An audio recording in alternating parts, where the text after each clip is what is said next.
इतना तो बंधुओं जब सबरी के राम आ सकते हैं बंधुओं। खारूपेटिया वासियों ध्यान रखना, अगर चतुर्मास की ही आपकी इतनी भावना है तो थोड़ा आपको भी इंतजार करना पड़ेगा। साधु यहाँ से तो विहार करेगा, कैसा करेगा? और फिर तुम्हारी ये भक्ति, क्योंकि भक्त के बस में भगवान होते हैं, फिर हमारी क्या होगा? हम भी तो भगवान, तुम्हारे भक्त, तुम हमारे भक्त और हम भगवान। जब भगवान बस में हो सकते हैं तो हम आपके बस में क्यों नहीं? क्योंकि भक्त के पास हर शक्ति होती है, भगवान के पास हर शक्तियाँ होती है। एक शक्ति से रहित होता है, वह होता है कि उसकी भक्ति कि राम के भक्त के बस में भगवान हुआ करते हैं। इसलिए बंधु कभी भी भगवान की पूजन करें, भगवान की आराधना करें, भगवान की उपासना करें तो भक्ति करें तो इंतज़ार करना सीखना। ऐसा नहीं कि हमने आज ही श्रीफल चढ़ाया वो हमें आज ही फल मिल जाए, हमने आज ही छत्र लगाया वो हमें आज ही उसका फल मिल जाए, और नहीं हुआ तो हम इंतज़ार करना। इसलिए कभी भी जो भी कार्य कर रहे हो इंतज़ार करना, इंतज़ार का फल मीठा होता है। भक्ति कभी किसी को दगा नहीं देती है, इसलिए वह राम सबरी खुश हो जाती है। ऐसे ही बंधुओं आज तो क्या, एक दिन आज तो माता जी आई हैं, लेकिन इंतज़ार करना एक दिन ऐसा भी आएगा कि गुरु भी तुम्हारे नगर में आएंगे। इंतज़ार करो, धीरज का फल मीठा होता है। आएंगे आज नहीं तो कल, कल नहीं तो, लेकिन यही भावना भाव ओ अब भगवान जब आ जाएंगे तो एक दिन हम भी भगवान बन जाते हैं।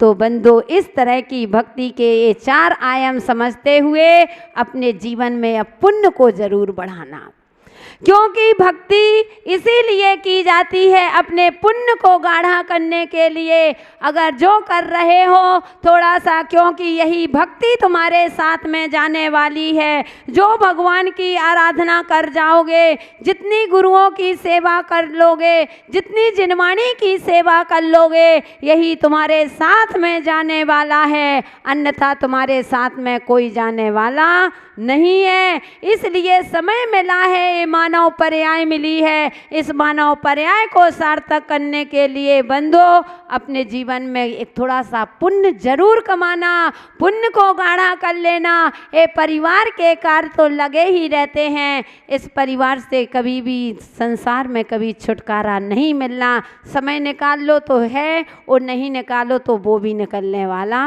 नहीं है। इसलिए प्रभु के लिए समय निकाल करके, क्योंकि हमने पहले ही बताया था कि आपको बुढ़ापे में अगर बेटों को संस्कार दे रहे हो, जो आप भगवान की आराधना कर रहे हो, यही संस्कार तुमको बुढ़ापे में रोटी खिलाएंगे, तुम्हारे बेटा रोटियां नहीं देंगे, क्योंकि स्वार्थ ही संसार है। आँख खुले का सपना है, जब तक आँख खुली है, जब तक सब अपने दिखाई दे रहे हैं, और जिस दिन आँख बंद होगी बंदो कोई भी तुम्हारे अपने नहीं है। यही जो कमाई है यही साथ में जाएगी, यही तुम्हारी सेवा करेंगे। क्योंकि मुझे एक हकीकत घटना याद आती है कि एक बार एक माँ के 4 पुत्र थे, 4 बेटे थे, और बचपन में छोटे छोटे से ही बेटे थे, और इनके पिता का स्वर्गवास हो गया। आप लोग कहते हो, हम तो नहीं कहते, हम तो कहते दुनिया से चला, कोई ख़त्म हो जाता ना तो आप लोग उस नाम के आगे स्वर्गीय लिख देते हो, लिखते हो ना, स्वर्गीय फलाने लाल जी, स्वर्गीय फलाने मती लिखते हो। यानी स्वर्गीय भले भी नरकवासी भय हों, वित्रयंचवासी हुए हों, मनुष्यवासी हुए हों, लेकिन नाम के आगे मरने के बाद वो स्वर्गीय लिख जाएगा, चाहे वह कभी मंदिर ना आए हों, ऐसे ही स्वर्ग मिल जाता। ना कभी मंदिर आए हो, ना न्याय नीति से चले हों, ना कभी अपने जीवन में अच्छे कार्य करे हों, वो ख़त्म हो गए तो स्वर्गीय लिख गए। वाह, ऐसे स्वर्ग मिलने लगा तो हो गया। फिर भी कहते हैं, लिखते हो ना, शायद इधर यहाँ भी लिखते होंगे, सब जगह लिखते हैं। संदीप जी लिखते, सब सदर, सब स्वर्गीय नहीं, सबके नाम के मरने के बाद स्वर्गीय लिख देते हैं। तो बंधुओं, ऐसे ही कहते हैं कि उसका पिता छोटे छोटे से बच्चों को छोड़ करके इस दुनिया से चल बसा था। और जैसे ही अब वे माँ इतनी वह गरीब माँ कि दूसरों के घर में झाड़ू पोछा कर करके वो अपने बच्चों का पालन पोषण करती थी। अपने बच्चों को दूसरों के यहाँ झाड़ू पोछा करके बच्चों को पढ़ा लिखा करके लायक बना देती है। बंधु, इतनी गरीब थी कि सुबह कमाती तो शाम को खाती और शाम को कमाती तो सुबह खाती। कभी कभी तो भूखे ही बच्चों के साथ सो जाती थी। पानी भी नसीब में नहीं था।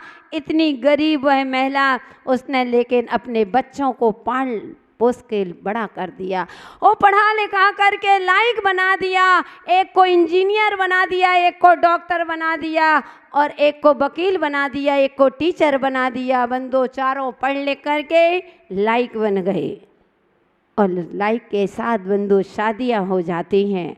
और शादी के बाद आप समझ गए ना। अब हम कहेंगे तो वे कहेंगी माता जी का हम ध्यान से सुनते हैं कि इनडायरेक्ट बात जल्दी समझ में आती। रात की हमसे कहती है, गुरु माँ कहती इनडायरेक्ट बात जल्दी समझ में आती। तो वह शादी होती है और शादी के बाद बंदो वही स्थिति कि या तो तुम्हारी माँ रहेगी या मैं रहूँ। बंधु, आज की संतान सौभाग्य को ठुकरा देते हैं लेकिन पसंद को नहीं।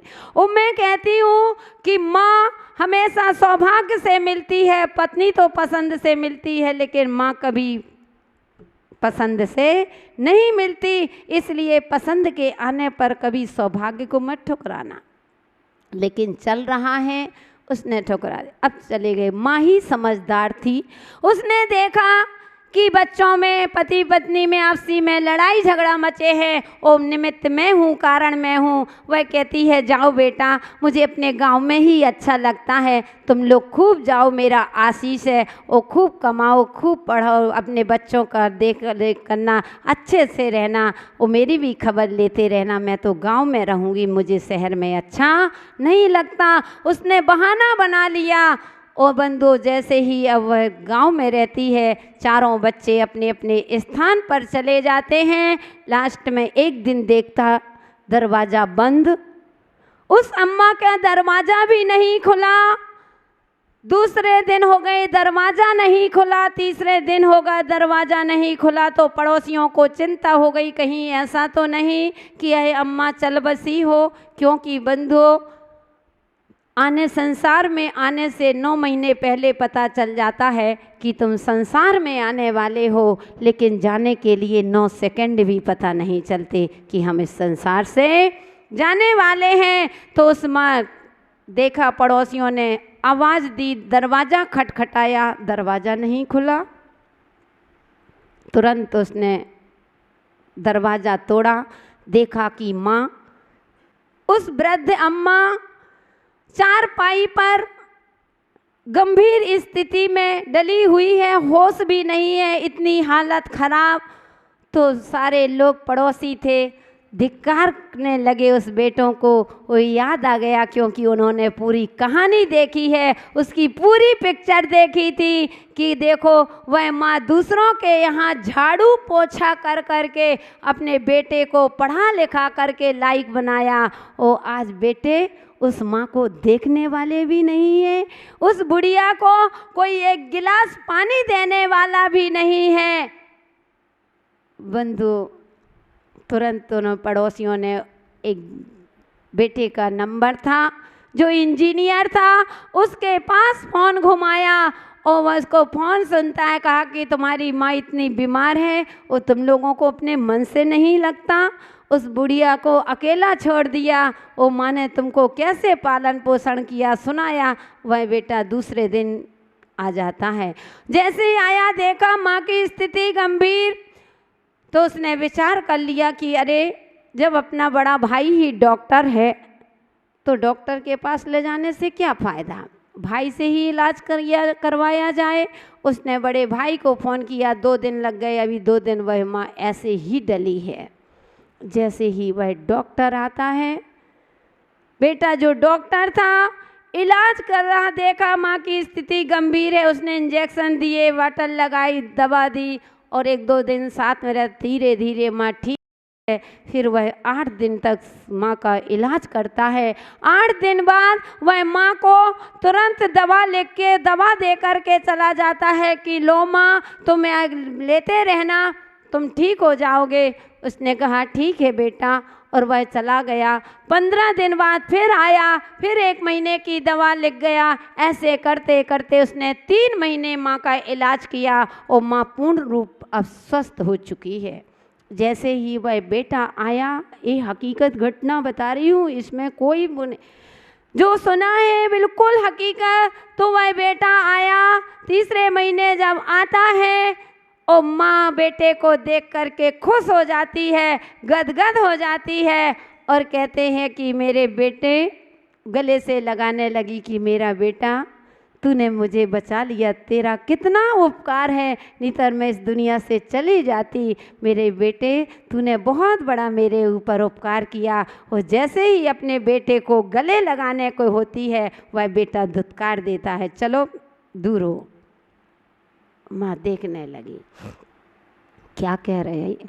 उसने धुतकारा और माँ को एक कागज पकड़ाता है कि लो।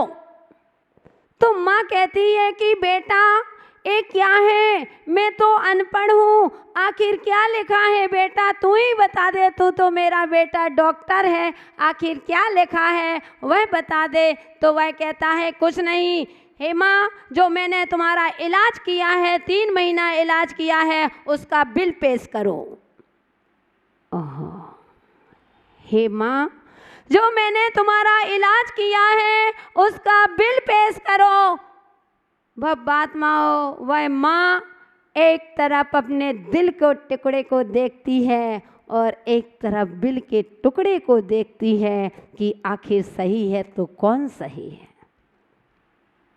बिल का टुकड़ा सही है कि दिल का टुकड़ा यानी मेरा बेटा सही है कि यह बिल का टुकड़ा सही है, कौन सही है, बार बार देख रही है। एक तरफ दिल के टुकड़े को देखती है, एक तरफ बिल के टुकड़े को देख रही है कि आखिर सही। वह पुनः कहता है कि मैंने कह दिया ना माँ कि जो मैंने तुम्हारा इलाज किया है उसका बिल पेश करो।